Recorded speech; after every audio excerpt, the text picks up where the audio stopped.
الحمد لله والصلاة على نبيه محمد وآله وأصحابه أجمعين.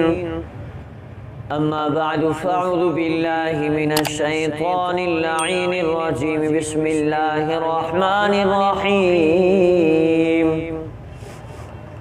عن جابر عن طفيل بن عمر ودوسيات النبي صلى الله عليه وسلم فقال يا رسول الله هل لك في حصن حصين ومنعة؟ قال كان لدوس حصن في الجاهلية فأبى ذلك النبي صلى الله عليه وسلم إلى آخر يوم كما قال عليه الصلاة والسلام. عزیزان من، میرے محترم سامعین مکرمین، اللہ کے بڑے احسان اور کرم نوازی سے ہمارے درس حدیث کا پروگرام جاری و ساری ہے. اللہ تبارک و تعالیٰ سے دعا رب العالمین عمل کرنے کی توفیق عطا فرمائے. میرے عزیزان من، آج ایک اہم عنوان آپ کے سامنے میں نے پیش کرنا ہے. وہ ہے کہ بھئی آج کل جو لوگ خودکشی کرتے ہیں، کیا ہم ان کو اسلام سے خارج سمجھیں؟ کیا ان کو کافر سمجھیں؟ اللہ کے رسول صلی اللہ علیہ وسلم کی حدیث ہے، حضرت جابر بن طفیل یا حضرت جابر رضی اللہ عنہ سے اور طفیل بن عمر بن دوسی کے جو ہے لحاظ سے ایک روایت ہے کہ خودکشی کرنے والے کو ہم کافر نہیں کہہ سکتے. ہاں، اگر اس نے جو عمل کیا ہے اس کو سزا ملے گا، لیکن اس کو کافر نہیں کہہ سکتے، اسلام سے خارج نہیں کہہ سکتے. فرمایا جابر عن طفیل بن عمر ودوسی ان اتى النبي صلی اللہ علیہ وسلم فقال یا رسول اللہ هل لك في حصن وحصين او کما قال علیہ الصلوۃ والسلام. حضرت جابر رضی اللہ عنہ فرماتے ہیں ایک دفعہ حضرت عمر بن دوسی رضی اللہ تعالیٰ عنہ وہاں کی مدینہ کی آب و ہوا چینے لگی، آگے رسول اللہ صلی اللہ علیہ وسلم کے پاس آ گئے اور فرمایا رسول اللہ صلی اللہ علیہ وسلم ہمیں ایسے جگہ پہ بھیج دیں یہاں آب و ہوا صحیح ہو. پھر دوسرے علاقے میں میرے محبوب صلی اللہ علیہ وسلم نے بھیج دیا.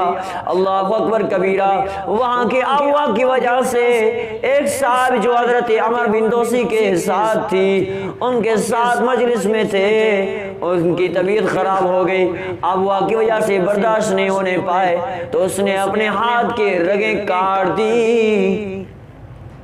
اور حضرت عمر فرماتے ہیں کہ اس کے ہاتھ کی رگ کے کاٹنے سے خون زیادہ بہہ گیا تھا.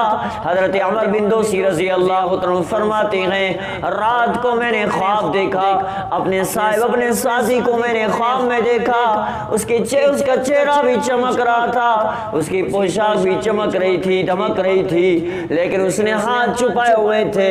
حضرت عمر دوسی رضی اللہ عنہ فرماتے ہیں میں نے صاحب سے پوچھا، اپنے ساتھی سے پوچھا، اپنے دوست سے پوچھا اللہ نے تجھ سے کیا معاملہ کیا، اللہ نے تجھ سے کیا پوچھا؟ فرماتے ہیں فرمایا کہ ذالک النبی صلی اللہ علیہ وسلم للذی دخل اللہ للانصار فلما وہاجر معه رجل من قومه فاجتؤوا المدینة فمرض فجزع. فرمایا کہ میں نے رسول اللہ صلی اللہ علیہ وسلم کے ساتھ ہجرت کی تھی، اس ہجرت کی بنا پہ رب کائنات نے فرمایا ہم نے آپ کی بخشش کر دی، لیکن جو آپ نے خود کاٹا ہے ہم اس کو دوبارہ جوڑیں گے نہیں. جو آپ نے خدا میرے تخلیق میں جو آئین آپ نے اس تخلیق میں خرابی کی ہے اس کو ہم نہیں جوڑیں گے، ویسے کے ویسے رہے گا. حضرت عمر دوسی رضی اللہ تعالیٰ عنہ فرماتے میں حضور اکرم صلی اللہ علیہ وسلم کے مجلس میں حاضر ہوا، رسول اللہ صلی اللہ علیہ وسلم کو سارا واقعہ سنایا.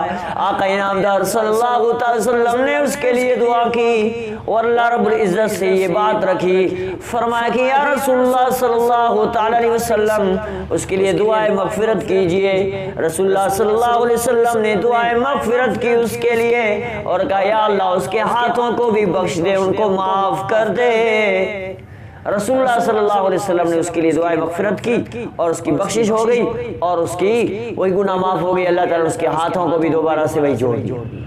میرے عزیزان ایمان، جو اگر خودکشی کر لیتے ہیں، اس واقعے سے معلوم پڑ گیا کہ وہ اپنے نیک عمل جو کیے ہوں گے ان کی بنا پہ اس کو مغفرت مل سکتی ہے، لیکن ہم اس کو سزا مل سکتی ہے، لیکن ہم اسے گناہگار یعنی کافر نہیں کہہ سکتے، اس کو جو ہے نا گناہگار نہیں کہہ سکتے، اس کو دین سے باہر نہیں کہہ سکتے، وہ دین سے باہر نہیں ہوتا ہے، وہ گناہوں کی بنا پر، گناہوں کی وجہ سے وہ اپنا سزا کاٹ کر پھر وہ جہنم سے نکل کر آخر میں جنت میں جا سکتا ہے، جنت میں جا سکتا ہے۔ اللہ تبارک و تعالی سے دعا رب العالمین عمل کرنے کی توفیق عطا فرمائے۔ وما توفیقی الا باللہ۔